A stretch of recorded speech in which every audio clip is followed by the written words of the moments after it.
Audit strategy, audit planning and the audit programme. ठीक है, तो यहाँ पे ना 3 चीज़ें हैं जो सीखनी है। क्या है? एक तो ऑडिट प्लानिंग, दूसरी क्या है? ऑडिट स्ट्रैटेजी, तीसरी क्या है? Audit programme. ठीक है, ऑडिट प्रोग्राम जो होता है ना वो डिटेल्ड होता है। जब हम प्लानिंग करते हैं, फॉर एग्जांपल आप बिल्कुल जनरल टर्म पे समझ के चलना, क्या होता है जब हम प्लान करते हैं, आपको प्लान करना है कि आपके एग्जाम्स हैं, आपको उसको क्लियर करना है। ठीक है, उस प्लान के अंदर आपकी स्ट्रैटेजी इंक्लूड होगी कि स्ट्रैटेजी के अंदर आपका प्लान इंक्लूड होगा? क्या प्लान के अंदर स्ट्रैटेजी होती है कि स्ट्रैटेजी के अंदर प्लान होता है? प्लान के अंदर स्ट्रैटेजी। हाँ, this is the basic difference जो बच्चों को नहीं पता लगता।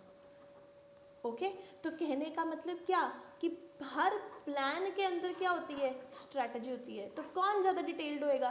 प्लान डिटेल्ड होएगा कि स्ट्रैटेजी? Obviously the plan. ठीक है, तो सबसे पहले जब हम बात करते हैं that is we will talk about the planning. तो प्लानिंग में क्या होता है? हम एस्टैब्लिश करते हैं ओवरऑल ऑडिट स्ट्रैटेजी। क्या करेंगे? हम एस्टैब्लिश करेंगे ओवरऑल ऑडिट स्ट्रैटेजी, और हम अपना ऑडिट प्लान भी क्या करके चलेंगे? डिस्कस करके चलेंगे। और हम क्या करेंगे? ऑडिट प्लान को डिस्कस करके चलेंगे। The auditor should plan his work to enable him effective audit. हमने करना है in efficient and the timely manner. देखो, सबसे पहले ना ये चैप्टर करने का सबसे बेस्ट तरीका यही है, अब जो भी चीज़ें हैं ना उसको लिख के चलो। ठीक है, ऑडिट प्लानिंग में आपने अभी क्या सीखा? ऑडिट प्लानिंग में सीखा आपको प्लान करना है।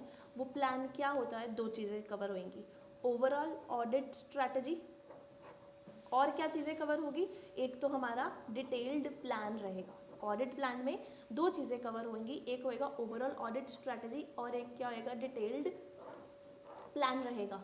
दूसरी चीज़ जो आपको डिस्कस करनी है यहाँ पर, जो ये ओवरऑल ऑडिट स्ट्रैटेजी में होएगा, आपको टाइम होना चाहिए, टाइमली इसको कंप्लीट करके चलना है, वो आपके प्लान का पार्ट होना चाहिए। आप देखो कोई भी प्लान बनाते हो तो आपका मेन पर्सपेक्टिव क्या होता है? उसको अच्छे से कंप्लीट करना है, टाइमली वर्क को कंप्लीट करना है। अगर मैंने बोला कि आपका एक दिन में एक चैप्टर होना चाहिए, तो दैट मीन्स एक चैप्टर होना चाहिए, है ना? पर मैं बोलूँ उस पर टेक्निकली उस चैप्टर के लिए 2 दिन चाहिए, तो डेफिनेटली बात है कि मेरे को 2 दिन ही देने चाहिए थे आपको।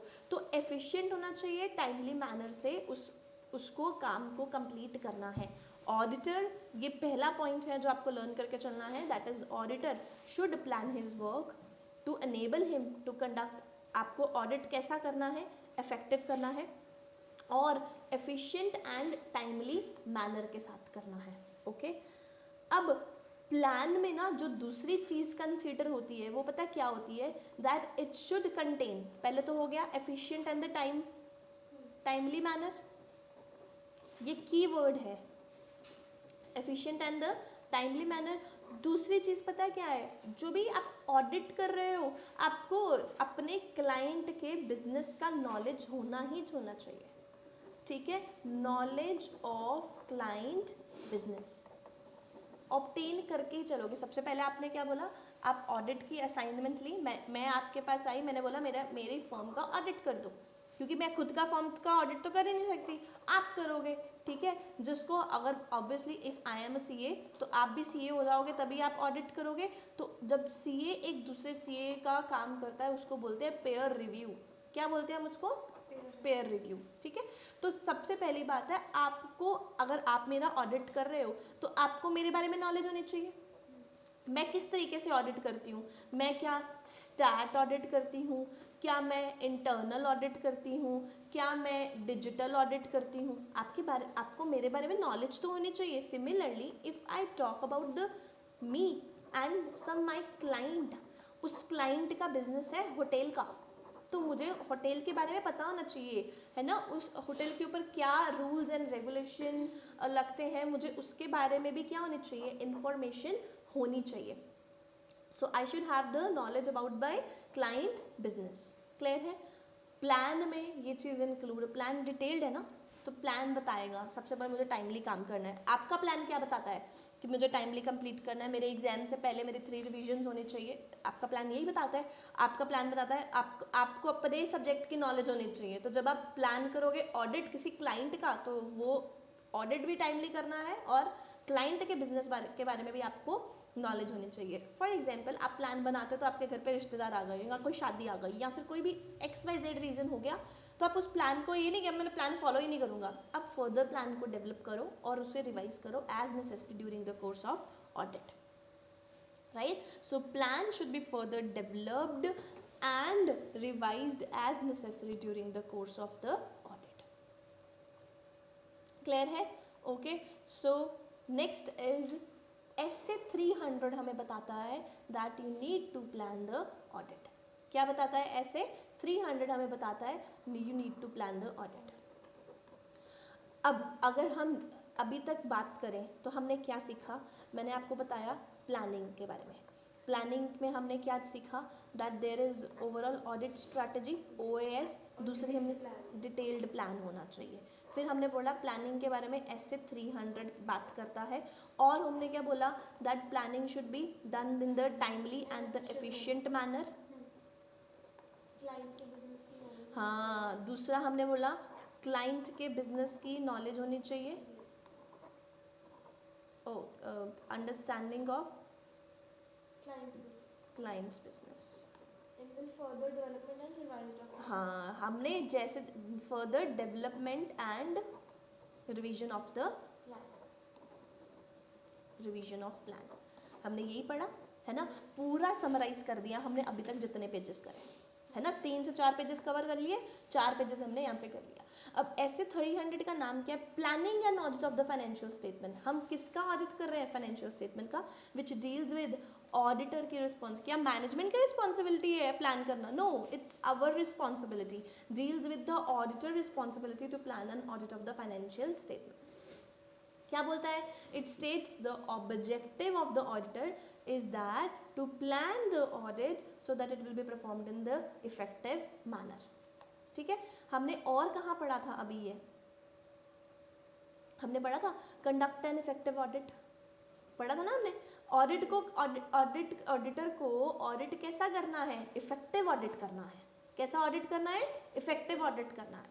ठीक है, हम बहुत से बच्चे कहते हैं ऑडिट में सेम चीज़ें हैं, पता नहीं लगता। आपने ध्यान ही नहीं दिया तो पता कैसे लगेगा, है ना। So it will be performed in the effective manner. हमने ऑलरेडी इफेक्टिव मैनर पढ़ा है। जैसे जैसे हम ऑडिट परफॉर्म करेगा वो कैसा होना चाहिए? इफेक्टिव होना चाहिए।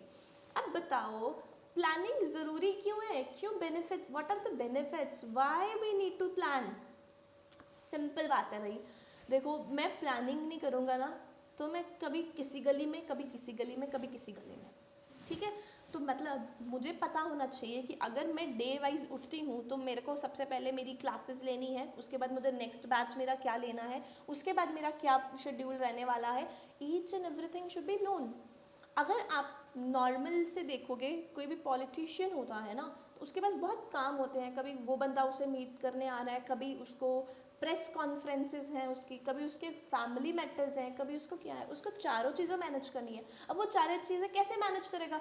अगर इंस्टाग्राम पे मीम्स बन गई, इंस्टाग्राम पे स्टफ डालना है, उसका इंटरव्यू आएगा, टीवी वालों के साथ इंटरव्यू, वो ये नहीं बोल सकता यार मैं आज बहुत थका हुआ हूँ, मैं इंटरव्यू नहीं ले सकता। आप यूजुअली देखोगे उनके पर्सनल असिस्टेंट्स होते हैं, तो वो उनको टाइमली इन्फॉर्म करते रहते हैं कि मैम आपका आधे घंटे बाद ये शेड्यूल है, आपका आधे घंटे बाद ये शेड्यूल है। तो what is that? They have done the planning. तो प्लानिंग हर जगह पर है। इवन ये तो मैंने आपको पॉलिटिशियन की एग्जाम्पल दी थी सो दैट आपको पता लगे कि प्लानिंग की इंपॉर्टेंस है। अगर हम प्लान नहीं करेंगे ना तो हम बिखरे रहेंगे, पड़े रहेंगे सारा दिन। अगर हमें पता है कि आज मुझे दिन में 4 चैप्टर्स खत्म करने हैं तो 4 चैप्टर्स खत्म होने चाहिए, दैट इज़ योर ऑब्जेक्टिव। तो प्लानिंग ज़रूरी है। अब प्लानिंग कैसी होनी चाहिए? एडिक्वेट होनी चाहिए। एडिक्वेट मतलब सफिशिएंट होनी चाहिए, ये नहीं फालतू। एडिक्वेट का मतलब ये नहीं होता कि मतलब 4 चैप्टर मैंने बोले तो 4 चैप्टर आपने बड़े बड़े वाले पकड़ लिए, है ना, that is impossible to be done. उसका बैलेंस बनना चाहिए। 2 चैप्टर छोटे हो, 3 चैप्टर छोटे हो गए, 1 चैप्टर बड़ा हो गया, या फिर हम उस तरीके से बैलेंस करके चल रहे हैं। मतलब एडिक्वेट प्लानिंग होनी चाहिए। Are you understanding the importance of adequate? कि एडिक्वेट का मतलब क्या है? बिल्कुल परफेक्ट होना चाहिए, बिल्कुल परफेक्ट होना चाहिए। सो इससे हेल्प क्या करता है, उसको पता लगेगा मेरे को कितनी अटेंशन कितने इंपॉर्टेंट एरियाज में देनी है। नाउ लेट्स, क्योंकि मेरा गोल क्या है ऑडिट को आपको तोड़ तोड़ के बढ़ाने का है ना, आपको पता भी नहीं लगेगा और ऑडिट खत्म हो जाएगा। What are the important areas, आपके अकॉर्डिंगली इम्पॉर्टेंट एरियाज क्या होने चाहिए। आगे जाके आप audit of financial statement of the entity पढ़ते हो, बहुत बड़ा चैप्टर करते हो, आपको यहीं पे ही नहीं पता है कि मेरे को कैसे इंपॉर्टेंट एरियाज क्या हैं। Important areas could be revenue, important areas could be depreciation, important areas could be your closing stock, important areas should be your purchases, important areas should be your share capital, important areas should be your creditors, your debtors। Ma'am आपने तो इतने सारे बता दिए, तो important area है क्या। सबसे पहला important है that is revenue, सबसे important क्या है revenue, closing stock। तो ऑडिटर को क्या करके चलना है, ऑडिटर भाई साहब को एप्रोप्रिएट अटेंशन देनी है सबसे पहले तो इम्पॉर्टेंट एरियाज पे। भाई देखो मेरे पास 4 काम है, ठीक है, मेरे को एक काम है that I need to go to the parlour and having the मतलब एकदम स्पा लेने का है। दूसरा काम है मेरे कल स्टूडेंट का एग्ज़ाम है और मुझे आज मैराथन कंडक्ट करनी है। तीसरा काम है I need to go to my cousin's place because he is going abroad. मुझे तीनों काम को मैनेज करना है। अब मुझे बताओ मैं कौन सा काम करना चाहिए, क्या मुझे मैराथन कंडक्ट करनी चाहिए, क्या मुझे कज़न को मिल के आना चाहिए, या क्या मेरे को सैलून में जाकर अपना स्पा लेना चाहिए। द आंसर इज मेरे जजमेंट के ऊपर डिपेंडेंट है। आपकी जजमेंट कुछ और है, मेरी जजमेंट कुछ और है। एक ऑडिटर की जजमेंट के ऊपर डिपेंडेंट है कि उसको किस पे ज़्यादा फोकस करना है। तो माई कुड बी मेरे को मैराथन कंडक्ट करनी चाहिए, दूसरा ऑब्जेक्टिव शुड भी मेरे को मेरे कज़न के पास जाना चाहिए टाइम निकल मैनेज करते हुए, right. Third spa could be done in the other day, right. तो सबसे पहले ऑडिटर का काम क्या है, एप्रोप्रिएट अटेंशन देना है। रेवेन्यू को आज दो, इन्वेंट्री को आज दो, कल मैं किसी और चीज़ पे देख लूँगा। So devoting the appropriate attention to the important areas. Are you getting, right. Then there is I need to मतलब being an auditor, auditing adequate planning help करती है ऑडिटर को कि वो प्रॉब्लम्स को सॉल्व कर पाए टाइमली बेसिस पे। फॉर एग्जाम्पल मेरे को पता है कि बच्चों के एग्जाम्स हैं एंड 15 दिन में सिलेबस उनका कंप्लीट होना चाहिए, राइट। अगर मैंने टाइमली कंक्लूजन रख ली, टाइमली बेसिस कंसीडर कर लिया, अगर मैं सोचूं हाँ यार सिलेबस कंप्लीट कराना हो जाएगा, अब कब हो जाएगा इज द क्वेश्चन। मैं आपके एग्जाम के एक दिन पहले सिलेबस कंप्लीट करवाऊँ तो it would be a kind of mess to you people, right? So it helps the auditor to identify and resolve potential problems। कोई भी प्रॉब्लम आती है टाइमली बेसिस पे। अभी तो मैंने आपको प्रॉब्लम वाज कि आपका सिलेबस कंप्लीट नहीं है, उसकी सोल्यूशन क्या है, सिलेबस कंप्लीट कराना। वो किस पे होना चाहिए, ऑब्वियसली टाइमली बेसिस पे होना चाहिए। और क्या होता है, ऑडिटर को प्रॉपरली ऑर्गेनाइज करना है और अपनी ऑडिट एंगेजमेंट को प्रॉपरली मैनेज करके चलना है, that it is performed in the effective and the efficient manner. Okay, अब मैंने बता दिया इफेक्टिव एंड एफिशिएंट मैनर तो आएगा ही आएगा। जहाँ जहाँ ऑडिट आएगा, ऑडिटर भाई साहब को ऑडिट करना है तो इफेक्टिव एंड एफिशिएंट मैनर के साथ ही करना है। क्लियर है। It helps the auditor to properly organize and manage the audit engagement. Now this is very important. Why this is very important? मैं ऑडिट एंगेजमेंट को कैसे मैनेज कर सकती हूँ, क्या मैं एक ही फॉर्म का ऑडिट करके चलूँगी। बीइंग एन ऑडिटर एक फॉर्म का ऑडिट इज़ नॉट सफिशिएंट। मैं 5, 10, 15, 20, 30, 40, 50, 60 ऑडिट कुड भी देयर मेरे पास। अब मैं 60 के 60 को कैसे कंप्लीट करूँ, तो मुझे timely adequately cost benefit analysis करके मुझे ऑडिट मैनेज करना पड़ेगा, राइट। I need to properly organise because मेरे पास बहुत सारे ऑडिट्स पड़े हैं, मेरे को ऑर्गेनाइज करना ही पड़ेगा। तो और ऑब्वियसली अब 60 ऑडिट है तो मैं अकेला तो प्रधान बन नहीं सकता, मैं अकेली नारी सब पे भारी, ऐसा तो कुछ हो नहीं सकता, है ना। So I have to assist and select my engagement team. मेरे को बंदे अपॉइंट करने पड़ेंगे, मेरे को आर्टिकल्स रखने पड़ेंगे, मेरे को एम्प्लॉयज़ रखने पड़ेंगे। और एवे निकम्मे रख लूँ, no, with the appropriate level of capability.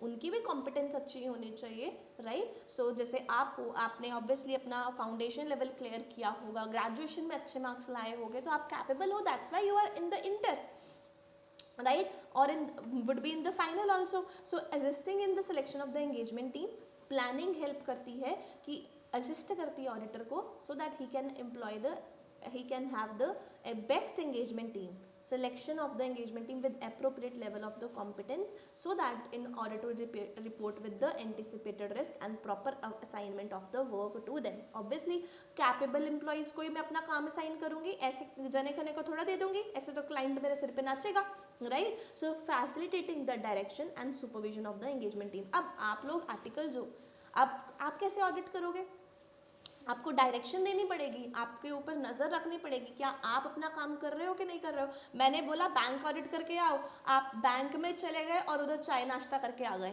ऐसा नहीं चलेगा ना। I need to supervise also कि आपको काम दिया है, आप वो काम कर रहे हो नहीं कर रहे हो, एंड मैं क्या करूँगी, आपके काम को रिव्यू करूँगी, आपके काम को क्या करूँगी, रिव्यू करूँगी। अब ये थोड़ी आप बैंक ऑडिट पे गए, आपने सब चीज़ें चेक करी, अब मैं दोबारा जाऊँ और मैं वहाँ पे जाके काम करना शुरू कर दूँ, तो आप बोलोगे भाई मैं बेवकूफ़ हूँ, मैंने सारा काम करके आया, तो है ना। तो I would do the review of the work, और मैं being an auditor, I obviously auditor का एक्सपीरियंस होगा, उसे पता लग जाएगा कि ये काम सही हुआ है या नहीं हुआ है। He can give you the instructions कि इस तरीके से और अच्छे से काम करो। असिस्टिंग, जहाँ जहाँ हेल्प होएगी वहाँ वहाँ ऑडिट प्लानिंग हेल्प करेगी। कोऑर्डिनेशन करके चलना है by others such as experts. For example देखो, बीइंग एन ऑडिटर मुझे ऑडिट का काम आता है, बीइंग एन ऑडिटर मुझे टैक्स का काम आता है, बीइंग एन ऑडिटर मुझे अकाउंट्स का काम आता है, बीइंग एन ऑडिटर नहीं, being an CA chartered accountant मुझे इन फील्ड्स का काम आता है। अगर मैं बोलूँ प्रॉपर्टी की वैल्यूएशन करनी है, क्या वो मेरे बस की बात है? नहीं, that could be done by the valuation officer, right. अगर मैं बोलूँ इस गोल्ड की वैल्यूएशन करनी है, तो भाई मुझे कैसे पता हो गोल्ड की वैल्यूएशन करनी है, वो तो उसको पता होगा जो बंदा इस चीज़ के बारे में डील कर रहा है। तो टाइम टू टाइम ना I need to take the help of the experts, ठीक है। तो मतलब मैंने आर्किटेक्ट की हेल्प ली, मैंने किसी वैल्यूएशन ऑफिसर की हेल्प ली, मैंने बुलियन एक्सपर्ट की हेल्प ली, मैंने गोल्ड इन्वेस्टर्स की हेल्प ली इन ऑर्डर टू डिटरमाइन। तो मैं उनके वर्क के साथ क्या करके चलती हूँ, कोऑर्डिनेशन करके चलती हूँ, राइट। ये जो एक्सपर्ट वाला टॉपिक है ये हम ऐसे 500 सीरीज़ में सीखेंगे, बट अभी के लिए आपके लिए मीनिंग्स जो है वो क्लियर होने चाहिए, राइट। मैं हर वर्ड को तोड़ूंगी सो दैट आपको याद आए मुझे क्या करना है क्या नहीं करना। तो एडिक्वेट प्लानिंग किस तरीके से बेनिफिट करती है, सबसे पहले इंपॉर्टेंट एरियाज पे मुझे अटेंशन देनी है। सेकेंडली रिजॉल्व प्रॉब्लम्स जो मेरी क्या होने चाहिए, टाइमली। थर्ड, मेरे को अपना काम ऑर्गेनाइज करके चलना है so that audit to be done in the effective manner. Efficient लिखना है, लिखो, इफेक्टिव तो होना ही चाहिए। आपका ऑडिट कैसा होना चाहिए, इफेक्टिव होना चाहिए। और आपको ऑडिट प्लानिंग असिस्ट करती है selection of the best team, उनको वर्क देने के लिए और उनको डायरेक्शन देने के लिए, सुपरवाइज करने के लिए, रिव्यू करने के लिए, और अगर जहाँ पे ज़रूरत पड़ेगी हम एक्सपर्ट की हेल्प करेंगे और उनके साथ कोऑर्डिनेट करके चलेंगे, ठीक है। तो हमने प्लानिंग के बेनिफिट्स सीखे, है ना। हमने क्या सीखे, प्लानिंग के बेनिफिट्स सीखे। और उस बेनिफिट्स में हमने क्या सीखा, that we need to attention दे के चलनी है एप्रोप्रिएट एरियाज को, राइट। उसके बाद हमने रिजॉल्व करनी है, हमने problems in the timely manner, फिर हमने हाँ हमने ऑर्गेनाइज करके चलना है एंड मैनेज करके चलना है। क्या, जो भी हमारे पास एंगेजमेंट पड़ी हुई है, ऑडिट एंगेजमेंट पड़ी हुई है, उन सबको, क्योंकि एक ऑडिट एंगेजमेंट नहीं होगी, I must be having the multiple engagement.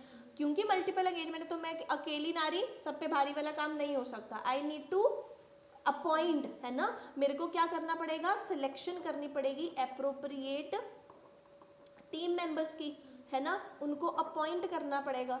और उसी के साथ एक और पॉइंट आता है, दैट इज मेरे को उनको डायरेक्ट करना है, मुझे उनको सुपरवाइज करना है। और लास्ट पॉइंट इज और कोऑर्डिनेशन करके चलनी है जहाँ जहाँ नेसेसरी होएगा विद द ऑडिट एक्सपर्ट। क्योंकि मैं अपनी फील्ड में तो एक्सपर्ट हूँ, मैं अकाउंटिंग में एक्सपर्ट हूँ, मैं टैक्सेशन में एक्सपर्ट हूँ, पर मैं वैल्यूएशन प्रॉपर्टी की नहीं कर सकता, तो मुझे उसकी हेल्प लेनी है, ठीक है। तो देयरफॉर प्लानिंग क्या करती है, हमारा रिस्क जो है वो एक्सेप्टेबल लेवल पे लो कर देती है। It reduces the risk of the inappropriate opinion by the auditor, कि हम अपना ओपिनियन बिल्कुल इफेक्टिव दे रहे हैं, एफिशिएंट दे रहे हैं। तो these are the points, right, जो मैंने अभी आपको लिखवा भी दिए। ओके, हमने अपने 5 पेजेस को समराइज करके भी रख लिया है। अब audit planning, very favourite topic. क्यों? देखो भाई, प्लान करते हैं, जब भी प्लान करेंगे कोई ना कोई मुसीबत आन खड़ी होगी और वो प्लान प्रॉपर नहीं होगा, राइट। कोई ना कोई चीज़ आती रहेगी आती रहेगी आती रहेगी, पर ऐसा नहीं है कि आप बोलो मेरे को प्लान ही नहीं फॉलो करना, भाड़ में जाए। तो हमें प्लानिंग एक डिस्क्रीट फेस नहीं होता ऑडिट का, एक बार किया तो खत्म। It is a continual face, iterative face that begin कहाँ से होता है, shortly after the completion of previous audit and continues until the completion of the current engagement. पुराने, ये भी हो सकता है जो मैंने प्लान दूसरी ऑडिट एंगेजमेंट पे किया मैं इस पे नहीं अप्लाई कर सकती, है ना, ये भी हो सकता है। तो डिफरेंट, मतलब it is a discrete phase, it is not discrete phase, it is a continuous phase which begins after just right, मैंने उस असाइनमेंट को कंप्लीट किया और इस असाइनमेंट के ख़त्म होने तक, फिर नेक्स्ट असाइनमेंट जब मैं पकड़ूंगी तब प्लानिंग करनी पड़ेगी। So planning consideration of timing को देख के करना है। हमने पहली लाइन ही सीखी थी, है ना, सीखी थी ना कि हमने ऑडिट कैसा करना है, जब भी प्लानिंग करनी है तो वो कैसी होनी चाहिए, टाइमली होनी चाहिए। तो हमने टाइमली करके चलना है। अब planning includes need to consider identification and assessment of risk of material misstatement. देखो, सबसे पहले ये वेरी इंपॉर्टेंट है, वेरी वेरी इंपॉर्टेंट। प्लानिंग ना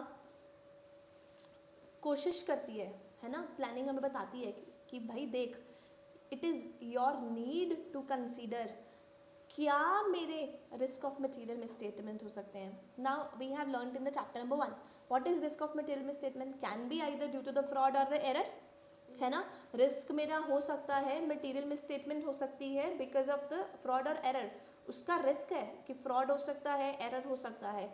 तो कहते हैं क्या क्या चीज़ों में हो सकता है, क्या एग्जाम्पल्स हैं, है ना।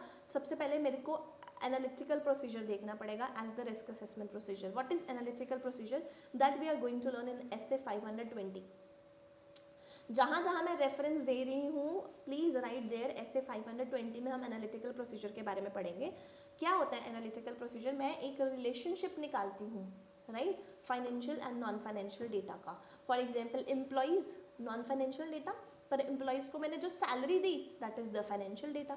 तो मैं एक रिलेशनशिप निकालती हूँ फाइनेंशियल और नॉन फाइनेंशियल डेटा का, जिसको मैं रिस्क असेसमेंट प्रोसीजर देख के चलती हूँ, ठीक है। फॉर एग्जाम्पल एक मैनेजमेंट ने जो सैलरी थी ओवर चार्ज कर दी, पर एम्प्लॉइज़ तो कम थे। तो मुझे जब मैंने एम्प्लॉइज़ देखे कि कितने अपॉइंट हुए हैं, कितने निकल गए हैं, है ना, तो मुझे पता लग जाएगा कि फ्रॉड हो सकता है यहाँ पे। Okay, so analytical procedure to be applied as the risk assessment procedure. फिर मेरे को क्या होनी चाहिए, हमने चैप्टर नंबर 1 में पढ़ा था ना कि I should have the complete knowledge about the laws and the regulation being an CA, obtain an understanding of the legal and regulatory framework applicable to the entity and how the entity is complying with that framework। अब ये हम पढ़ेंगे पता किस में, ऐसे 250 में, कि ऑडिटर इंश्योर करता है क्या कि legal and regulatory framework he is following, कौन सा एप्लीकेबल है। फॉर एग्जांपल मैंने आपको बताया था कि कंपनी के ऊपर, कंपनी क्या है, बैंक है, तो बैंकिंग के प्रोविजंस लगेंगे। कंपनी क्या है, एनबीएफसी है, नॉन बैंकिंग फाइनेंशियल कंपनी है, तो आरबीआई के प्रोविजंस लगेंगे, है ना। कंपनी क्या है, इंश्योरेंस है, तो इंश्योरेंस एक्ट लगेगा। So obtaining the general understanding of legal and regulatory framework applicable to the entity and how entity is complying with that framework, किस तरीके से एंटिटी कंप्लाई कर रही है उस फ्रेमवर्क। फिर हम देखेंगे आइटम कितनी मटीरियल है ब्रो, कितनी मटीरियल है। अगर तो वो बहुत ज़्यादा मटेरियल है देन वो मेरा क्या हो सकता है, अटेंशन का मैटर। मैंने आपको बताया था ना, attention to the important areas, है ना। तो ये इंपॉर्टेंट एरियाज क्या हो सकते हैं, materiality is one of my area which I consider when I do the audit, कि ये आइटम मेरे लिए कितनी मटीरियल है। फॉर एग्जाम्पल एक फर्म है जिसकी सेल्स है 28 लाख, तो उसमें से 10,000 इधर उधर हो भी गए तो कोई मैटर नहीं है, पर अगर उसमें से 4-5 लाख मैंने डिटरमाइन करी थी कि मटीरियलिटी है, तो ऑटोमेटिकली उस लेवल से नीचे तो नहीं जाएगी तो मुझे कोई मैटर नहीं करता, बट उससे अगर ऊपर भी जाती है तो मेरे लिए वो मैटर है, मेरे लिए मैटर ऑफ कंसिडरेशन है। So determination of the materiality. Then involvement of the experts, obviously मैं एक्सपर्ट को हायर कर रही हूँ वैल्यूएशन ऑफ द प्रॉपर्टी। अब मैनेजमेंट ने क्या किया, उस वैल्यूएशन ऑफिसर से सेटिंग कर ली और उसने प्रॉपर्टी की वैल्यूएशन एकदम हाई कर दी और मैंने बोल दिया कि कोई बात नहीं। तो मेरे को एक्सपर्ट की कैपेबिलिटी देखनी पड़ेगी, क्या वो बंदा सही है, कॉम्पिटेंट है कि नहीं है, वो देखना पड़ेगा। Involvement of the experts. Performance of other risk assessment procedure, for example substantive analytical procedure I would consider. Okay, so what is the risk assessment procedures? Risk assessment procedures are the audit procedure performed to obtain an understanding of the entity and its environment, including the entity internal control, to identify and assess the risk of material misstatement, whether due to fraud or error at the financial statement and at the assertion level. ये पता क्या है, इस पे लिखो SA 300 का नाम, ये पूरा SA 300 है। पता कहाँ से शुरू हो रहा है, identifying and assessing, obtaining an understanding of the entity and its environment including the entity internal control, ये पूरा SA 300 का नाम है, SA 300 का ये पूरा नाम है। Therefore planning includes consideration of the matters such as obtaining knowledge about the legal regulatory, यही हम करके आ रहे हैं। फॉर एग्जाम्पल अगर मैं टेलीकॉम इंडस्ट्री और बैंक का है तो मेरे को पता है कि ट्राई रूल्स आर अप्लीकेबल, अगर बैंक है तो मुझे पता है RBI एक्ट इज एप्लीकेबल। ये लर्न नहीं करना है, ये मैंने आपको बता दिया हुआ है बस, ठीक है। Planning also includes need to consider material और significant matters as I told, because we consider the experts दे, और ऑब्वियसली हम उस मैटर में एक्सपर्ट्स की राय लेते हैं जो कि मैटर कॉम्प्लेक्स होते हैं बिजनेस के लिए। Okay, so planning is not separate or distinct phase of audit, it is to be viewed as the repetitive process, it is a continuous process. Okay, then we have something like